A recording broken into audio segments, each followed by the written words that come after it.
يا أيها الذين آمنوا لا تتقوا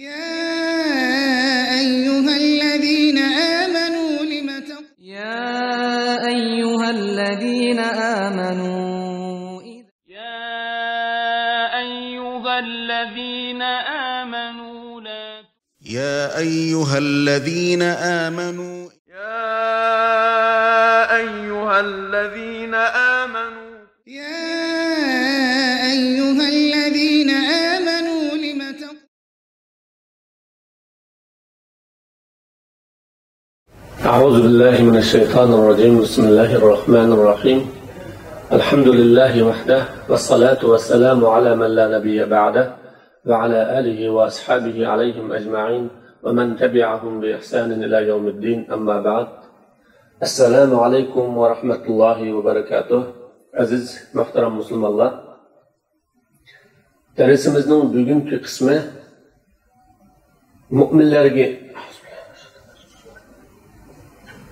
أعوذ بالله من الشيطان الرجيم بسم الله الرحمن الرحيم الحمد لله وحده والصلاة والسلام على من لا نبي بعده وعلى آله وأصحابه عليهم أجمعين ومن تبعهم بإحسان إلى يوم الدين أما بعد السلام عليكم ورحمة الله وبركاته عزيز محترم مسلم الله Müminlerge nida dersimizin bugünkü kısmısı Peygamber sallallahu aleyhi ve sellem aldıda edeplik buluş degan temada bo'ladi.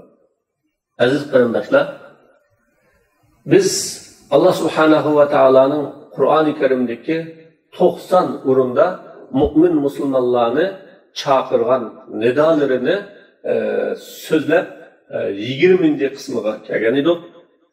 Allah bu nida orqali musulmonning hayotidagi ibodati, axloqi, e'tiqodi, muomalasi, boshqalar bilan bo'lgan aloqalari, uning yemak ichmiki, kiyim kechiki, oila, jamiyat va shaxsiy hayotiga qadar butun musulmon ehtiyojli bo'ladigan ishlarning hammani Allah bu nida orqali tunutdi, bildirdi.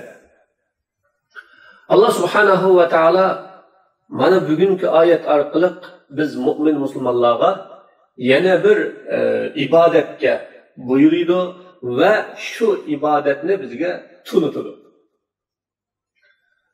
U bo'lsa-mu Hazrati Muhammadur Rasululloh sallallohu alayhi va sallamga qandoq muomala qilish, qandoq hurmat qilish, Rasulullohning o'rnini tunish va Rasul Akram sallallohu alayhi va sallamga muomala qilgan vaqtda nimalarga diqqat qilish haqida biz mu'min musulmonlarga ko'rsatma berdik. Alloh taolo Sura Hujuratning 2-oyatida ya ayyuhallazina amanu la tarfa'u aswatakum fawqa sawtin nabi va la tajharu lahu bil qawl kajahri ba'dikum li ba'din an tahbata a'malukum va antum la tash'urun degan so'zi bilan Payg'ambar alayhissalatu vassalamga muomala qilishning yo'llarini o'rgatdi. Aziz musulmonlar, inson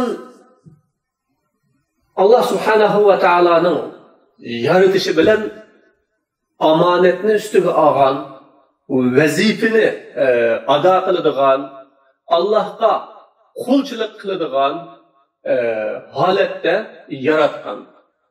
Alloh taolo mana bu insonning ustidagi vazifalarini tunutish va inson o'z ustiga olgan omonatni bildirish uchun insonlarning eng avvalo bo'lgan Odam alayhissalatu vassalamdan boshlab Hazrati Muhammadur Rasululloh sallallohu alayhi vasallamga qadar Allah payg'ambarlarni avatib, ularga kitoblarni tushirib, kishilarning turmushi, hayotidagi barliq ishlarini ko'rsatib berdi va uni bayon qilib berdi. Payg'ambar sallallohu alayhi vasallam orqali ta qiyomat kunga kadar insonlarning baxt yo'li, nijotlik yo'lini ham ko'rsatib berdi va uni bayon qilib berdi. Mana bu dunyoda insonlar haq batilni, to'g'ri xatoni, adolat bilan zulmni biladigan asosli manba o kitap. Kitap orqali tarixdan beri ummatlar, davlatlar, jamiyatlar, shaxslar o'zining safosini o'stiradi. Va to'g'ri qimmat qarashga, to'g'ri fikrga ega bo'ladi. Kishilar kitap orqali hayotda kasb, kitap orqali har xil iqtidor, qobiliyatlarga ega bo'ladi. Mana bu kitap dunyodagi yurituvchi chiroq, dunyodagi haq-nahaqni bayon qilib beradigan bir o'lcham. Alloh taolo shuning uchun Qur'oni Karimni biz insonlarga mana bu shaklda tushirgan. Va Qur'oni Karim orqali Alloh taolo Rasul Akram sallallohu alayhi va sallamning vazifasini bekitdi. Ya'ni payg'ambar alayhisolatu vasallamni shu kitobni tushuntiradigan, bayon qiladigan, kishilarga o'rgatadigan va uni amaliy hayot orqali amaliy hayoti bilan ko'rsatish orqali ularga ustozlik, muallimlik, rahbarlik vazifasini o'tagili Alloh taolo Rasulullohni avatdi. Ve Peygamber aleyhissalatu vesselam'nın kiçi gündüz jafo chekishi, özünün hayatını birleştirişi bilen insanlar cahiliyetinin, küfürünün, şirkinin, karanlıklarının, hakikatinin, adaletinin, tevhidinin nuruğa ulaştı ve nuruğa çıktı burada. Şunun için özüge atsıdın ulug' bo'lgan, özüge her qandaq insondan ulug' bo'lgan mana bu payg'ambar sallallohu alayhi va sallamga Alloh taolo hurmat qilish, uni ulug'lash, uning haqqini tunish, uning loyiq martaba bilan qadrlashning zarur ekanligini Alloh subhanahu va taolo sahoba karimlarga va sahabelik keremlerden keyin ta bugünkü gün kadar, hatta kıyamet günü kadar her bir La ilahe illallah Muhammedur Resulullah diyen kişilerge bunu ügetti. Bu ayet bana bu edep, ahlak yolunu ügetip koydu. Allah Teala bu ayette iman süpütü bilen çağırıp, yani beni Rabbimde tanıgan, İslam'ni dinimde tanıgan Muhammedur Resulullah sallallahu aleyhi ve sellem'ni Allah'ın peygamberi, bizning rahberimiz, ustozimiz, ölügümüz, yetakçimiz deb tanıgan mümin Müslümanlar sizlar peygamberning huzurida, peygamberning so'rida gap qilgan vaqtda uning ovozidan yuqori ovozinglarni ko'tarib gap qilmanglar deb Alloh taolo mana bu adabni sahabe kerimlerge öğrettiz burada. Biz dersimizin 17. kısmısı da 19. kısmısı da hem bu Peygamber aleyhissalatu vesselam'a muamele kılışının yolları hakkında toxtalgan edik. Bugünkü yine şununki devamı buldu. Yani bu ayetin şu sebebini bir bilinir desek, Peygamber aleyhissalatu vesselam bayada Beni Temim'den bir karvan keldi Peygamber'in aldığı. Kelgen vakitte Ebu Bekir radıyallahu anhu ile Ömer radıyallahu anhu şu karvanın beşini tayinleş ve onun baş bekitiş meselesi de öz ara ihtilaflaşıp Ya Resulallah Akra ibn Habis'ni siz bunun baş kılın dese Ömer radıyallahu anhu yeni bir kişinin bununla başkalığını deyiş arkalı cidelleşir ve avazı kötülük gidiyor. Tabii ki cidelleşken bir-biri bilan ziddiyatlaşgan kishi shunday yuqori ovozda to'g'laydi. Va sen mening gapimga qarshi chiqmoqchimi? Sen mening gapimni inkor qilmoqchimi? Sili o'zdiri men deganimga ma'qul demay, boshqa ko'ngillikini demoqchimi degandek bir xil jidal bilan tabiiy ovozi ko'tarilib keladi. Mana shu vaqtda Alloh subhanahu va taolo ya ayyuhallazina amanu la tarfa'u aswatakum fawqa sawtin nabiy degan oyatni tushirdi. Orangizda payg'ambar bor. Payg'ambar sizlarga yetakchi, ustoz, payg'ambar sizlarning rahbaringlar. Har bir ishda payg'ambarning so'zi eng oldi bilan e'tiborga olinadigan zot. Sizlarni tarbiyat qilgan, haqni ko'rsatgan, mana shunday saviyaga kelgan kishi o Hazreti Rasulullah. Bu bor ekan, sizlar uning oldida fikr takliflarni bermanglar, deyish bilan birga ünlük ovozda gap qilmanglar. Deb Alloh taolo bu adab saqlashni bu yerda buyurdi. İkinci oyatda wala tajharu lahu bil qawl. Sizlar payg'ambar alayhissalatu vassalam uchun ana vaqrab gap qilmanglar. O'zaro bir-biringlarga va to'g'rilab ünlük gap qilganga o'xshash. Demak, sizlar Rasul Akram sallallohu alayhi va sallamga muomala qilishda oranglardagi qanday bir shaxs, qanday bir kishi bilan muomala qilganga o'xshagan, qarg'anga o'xshagan bunday muomalada bo'lmanglar. Aranglarda hech kimga o'xshamaydi uning o'rni. O Allohning rasuli. O sizlarning ustozinglar, sizlarning mualliminglar. Sizlarga haqni tunutgan, iymonni tunutgan, islomni tunutgan, to'g'rini tunutgan, sizlarni davzatdan qutuldirgan, jannat yo'liga boshlagan bir zot o. Sizlarni inson qilgan zot o. Haqiqiy insonlik iqtidoriga ega qilgan zot o. Shuning uchun buning qishida boshqalarga qilgan muomalaga o'xshash muomala qilmanglar deb Alloh subhanahu va taolo alohida eslatdi. An tahbata a'malukum. Sizlarning qilgan amalinglar, ya'ni namozinglar, ro'zanglar, zakotinglar, hajlaringlar va boshqa barcha ibodatlarning savobi yo'qolib ketmaslik uchun, bekor bo'lib ketmaslik uchun sizlar bunda ustun, yuqori bo'lgan avvalda to'g'lamanglar. Vaholanki sizlar bilmasdan, his qilmasdan deb Alloh bu oyat bilan bizga bir adab qoida ve özümüzün yetakçileri, rehberleri, ustozlari, ulamoları, da'vatchilariga qanday bir muomala qilishning yo'lini Alloh bu yerda o'rgatdi.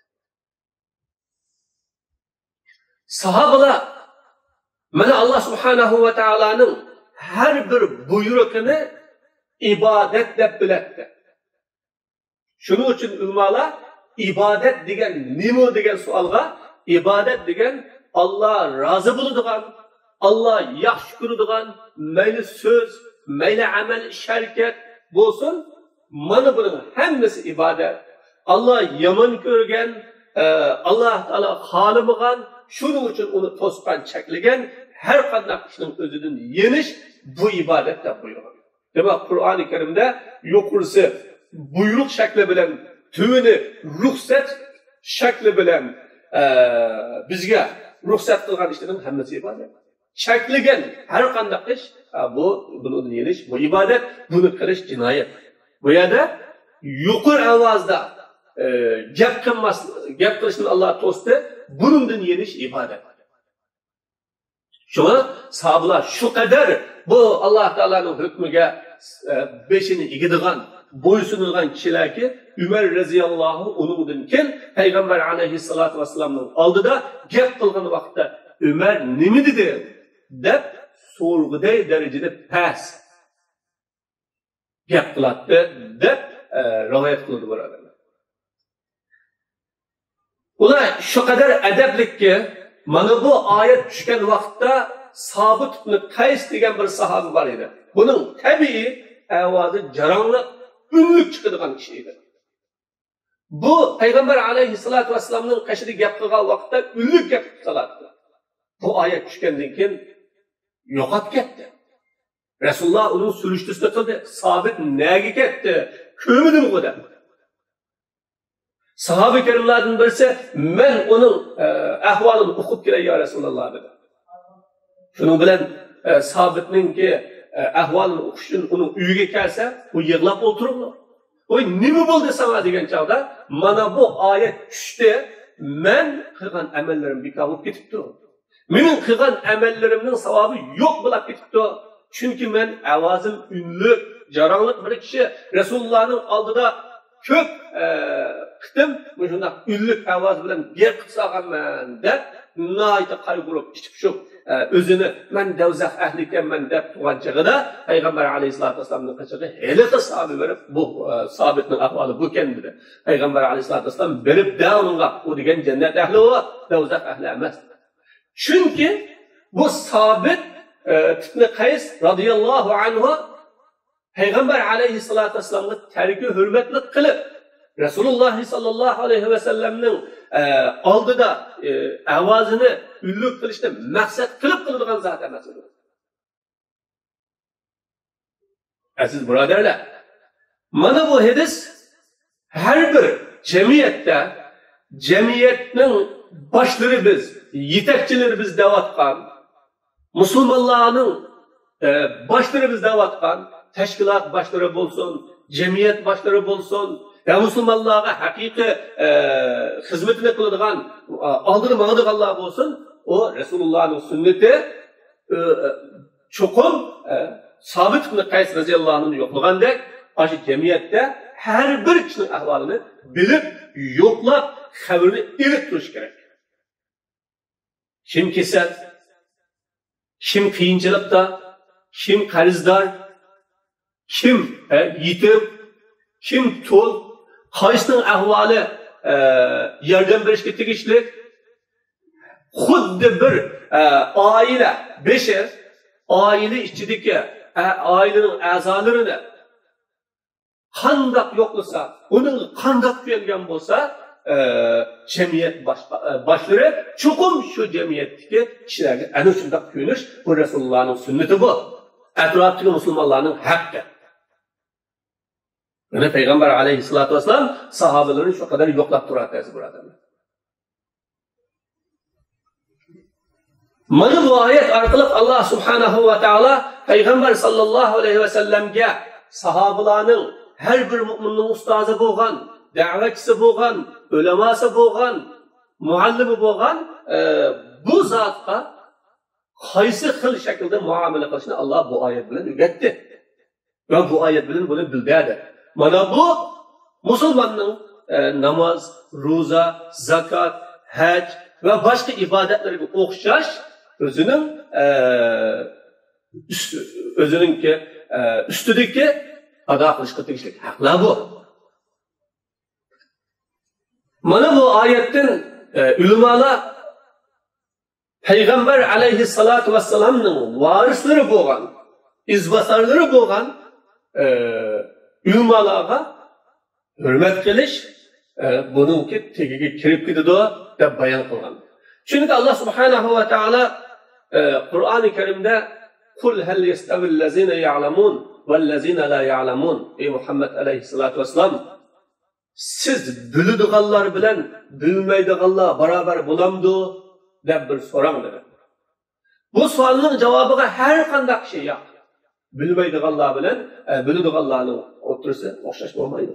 Ya'ni biladiganlarning mas'uliyati egir, hurmati yuqori, o'rni yuqori, darajasi ustun deb javob berdi. Har bir narsaning beshi ilm. İlimden başlanır. İlim üstüge kurulmaydıgan hiç qanday iş yok. Ticaret mi, dehqonchilik mi, sanoat mi, bugungi texnikalar mi, dunyoning taraqqiyoti mi, davlat qurish, jamiyat qurish, har bir narsa ilim üstüge quriladi, birodarlar. Ilim üstüge quriladi. Ilim bilan bo'ladi. Ilim buning asosli manbasi va yadrosi.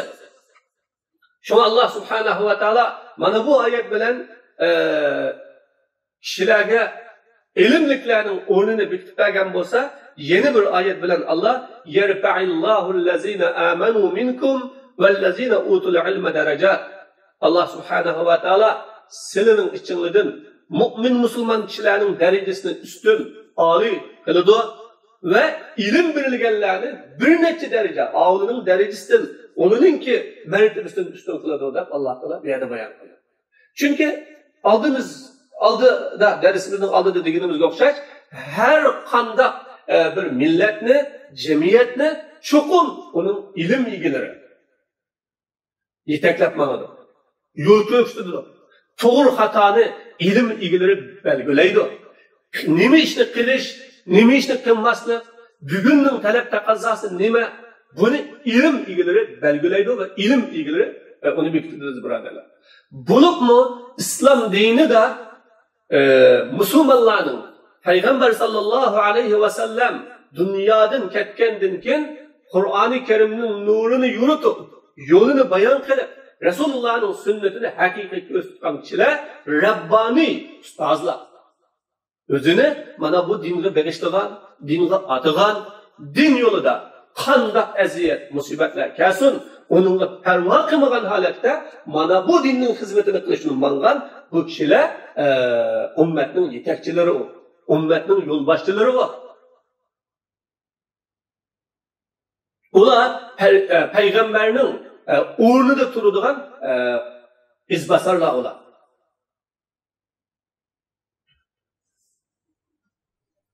Musulmonlar mana buni yaxshi bilishi lozim.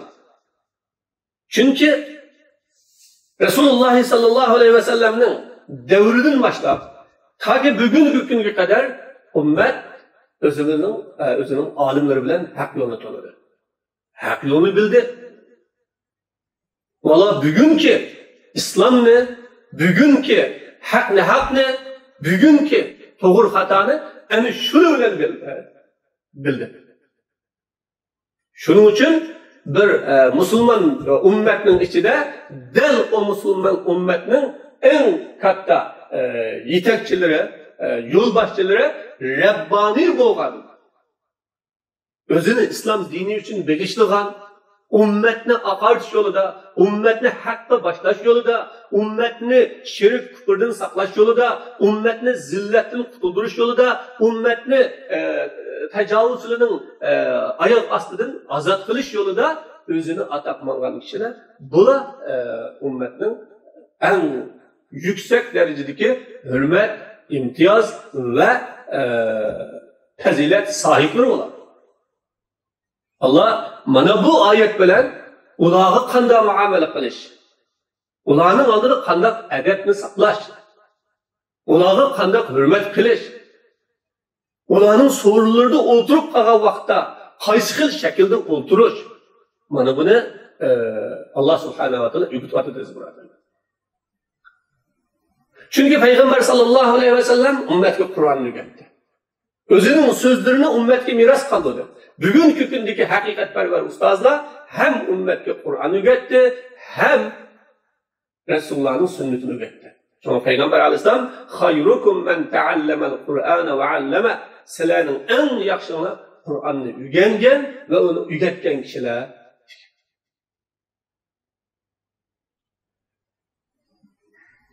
Allah subhanahu va taolo yeni bir ayet-i kerimede "Zalika ve men yu'azzim şa'airallah fa innaha min taqval qulub." Mana bu ayette Allah'ın dininin belgisi bo'lgan, şuarları bo'lgan narsalarni ulug'lagan, hurmatlagan, uni qadrlagan kishi bo'lsa, kishilar deb Allah bayon qilib qo'ygandan keyin mana bu Allohning şuarlarini nima qilganlik, hurmatlash, bu qalbning taqvoligi deb Allah bayon qildi.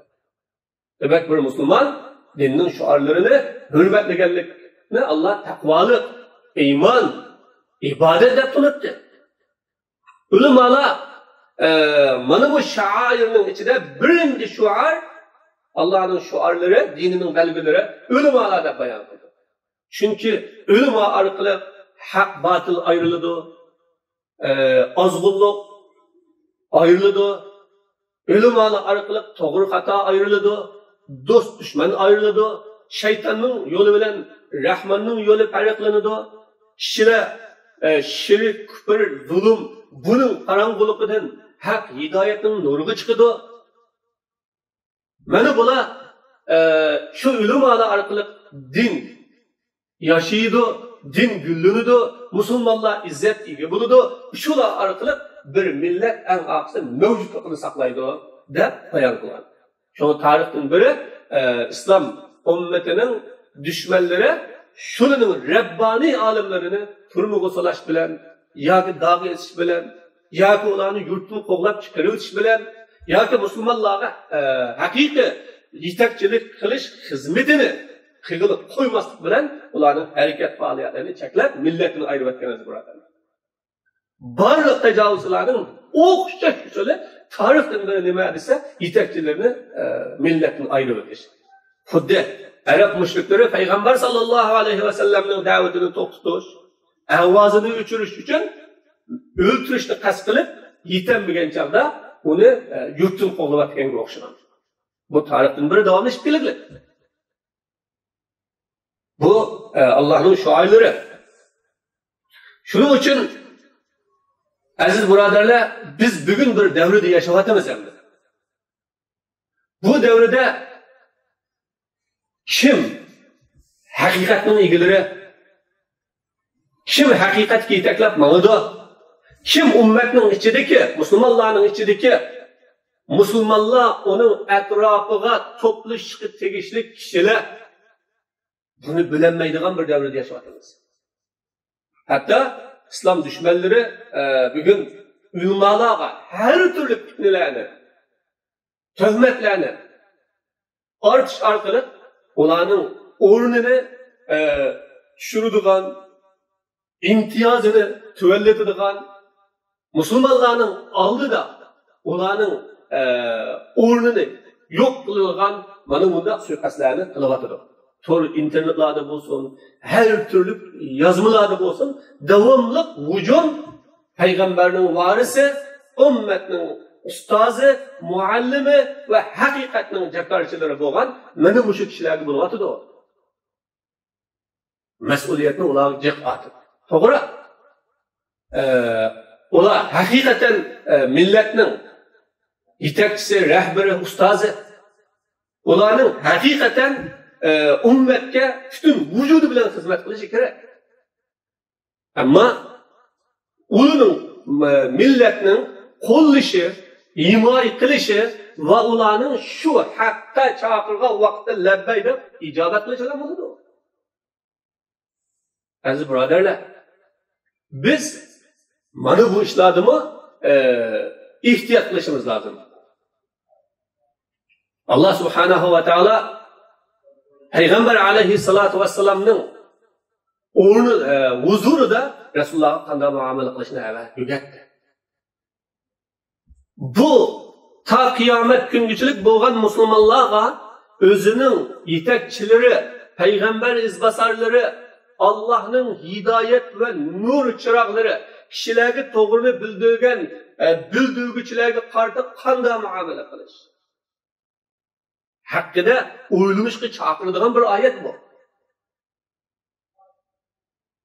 Aksicha düşmanning safida düşmanga foydali holatda kishilarni haqqa chaqirib, to'g'ri yo'lga yetaklab, bir saf qiladigan bu safning beshi bo'lgan, ummatning chirg'i bo'lgan kishilarning yuzini to'kish, obro'ni cheqilish va ularni har turli tuhmatlar bilan tuhmat qilish bu musulmonning axloqi emas. Bu müminnin ahlakı emas, bu hakiki İslam ahlının ahlakı emas o. Mana bununla çökken, bunu iyi kılan kişiler hakkında mı Allah subhanahu wa ta'ala intayin bir ayet bilen kul ebillahi ve ayatihi ve rusulihi kuntum testehzi'un.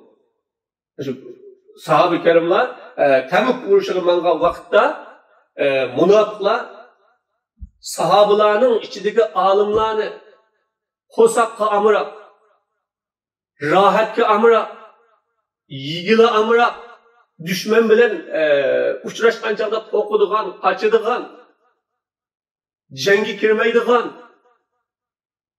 ular mana shunday kishilar deb bir-biriga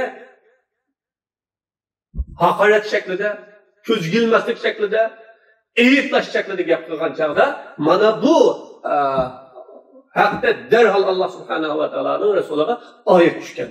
Sizlar Allohning oyatlari bilan ayetlerini mesfur kılamızlar. Kul ebillahi ve ayati ve rusulihi kuntum testahziun. Allah'ın ayetlerini ve onun peygamberlerini mesfur kılamızlar sizler. Mesfur edip Allah işletti bunu. Ola ya Peygamber aleyhissalatu vesselam'ın aldığı kilip Resulullah'ın tügüsünün noktasını tutup tizlenip oturup közlerin yaşını akkuzup oturup ya Resulullah biz onları eyüplaş maksıda onları közüge ilmaslık maksıda hakaret kılış maksıda demigen idi o. Fakat bir yolda meniş arkalık bir paranlaşılı zirikkinimizde çıkraydı degen niyetli degen idi o. Degen çağda Allah la ta'taziru degen. Sizler bunu sebep gözetmağına, bana gözetmağına. Kade kafertum min ba'di imanikum. Sizler mu'min Müslüman idini burun. Mana bunu kafir bo'lib ketdinglar dedi. Demak, bu tahqir, haqorat eng xatarlik ish. Mana bu oyatda an tahbata a'malukum. Sizlarning qilgan amallaringiz baka bo'lib ketishdan qo'rqmamsizlar. Sizlarning amallaringiz baka bo'lib ketmasligi uchun sizlar avvaldan yuqori ko'tarmanglar dedi. O sahabalar Peygamber aleyhissalatu vesselam'ni ayıplash, haqorat qilish, maskir qilish niyatida emas edi. Allah subhanahu va taolo shu qadar mu'min musulmonlarni, jumladan sahabalarni adabga chaqirdi, birodarlar. Adabli bo'lishga chaqirdi. Shu ummat o'zining ichida chiqqan payg'ambarlarning izbosarlari, payg'ambarlarning varislariga adab saqlash, ularga hurmat qilish, ularning so'zi to'g'ri bo'lsa qabul qilish, xato bo'lsa uni ko'ksitish lozim. Ammo uni har xil shaklda haqorat qiladigan, ayiblaydigan, tuhmat qiladigan, yuzini tushiradigan, tor internetlarda yozadigan bu ish bu musulmonning ishi emas bu. Haqiqiy islohotchining ishi emas bu. Millatga ko'nadiganlarning ishi emas bu. Allah bu ayet-i kerime arkalı bizge edep, ahlak nübetleri buradarlar. Mümin qanday kişi her bir kişiye onun hakkını beradigan kişi. Ata-anası onun hakkını beradi. Ayoliga hakkını beradi, qarindoshiga hakkını beradi, rahbarlarga hakkını beradi, o'zining Rabbani ustozlarga, olimlarga onun hakkını beradi.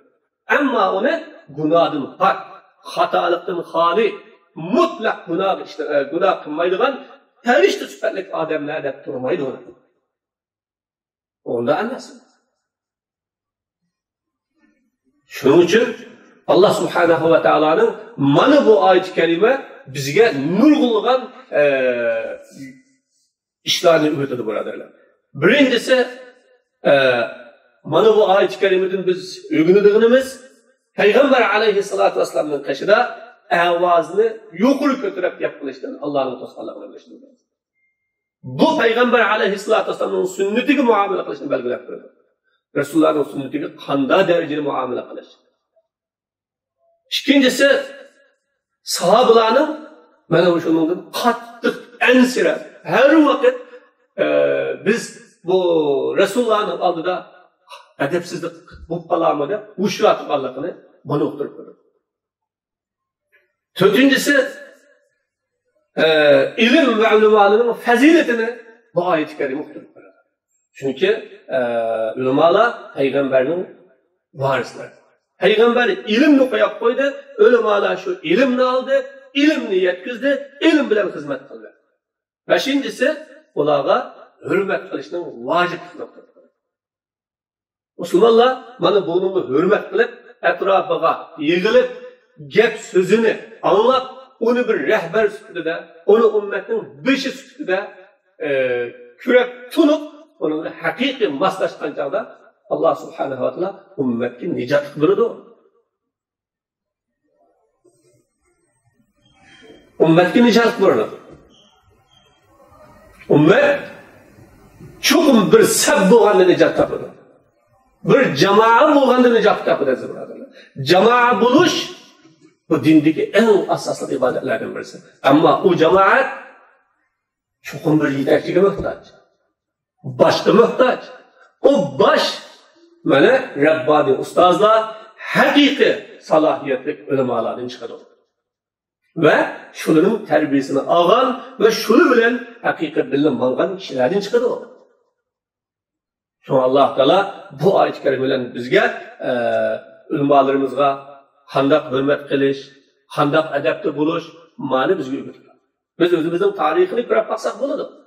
Jumladan Uyg'ur musulmonlari azaldan beri o'ziniki ulamolarga qanday hurmat qiladi. Ularning oldida mangmaydigan, ularga to'g'rilab gap qilmaydigan, ularning har qanday buyruqlari bo'lsa ijro qiladigan, xuddi uni bir rahbar sifatida ko'radi birodarlar. Ammo bugun bizning iymonimizning ojizlashishi, aqidamizning tuvanlishi ve İslam düşmanlarının kıltaklarına düşken bir türküm din egelerinin dinini mazlaştırış sebeple mana bu hakikatperver kişilerge töhmet kılıdığan, böhtan kılıdığan her türlü oklar etilatıdır. Allah subhanahu wa ta'ala hemmeylenge necatlık versin. Allah hemmeylerini hak üstü müstehkem olsun. Ve ahiru da ve alhamdulillahi rabbil alemin.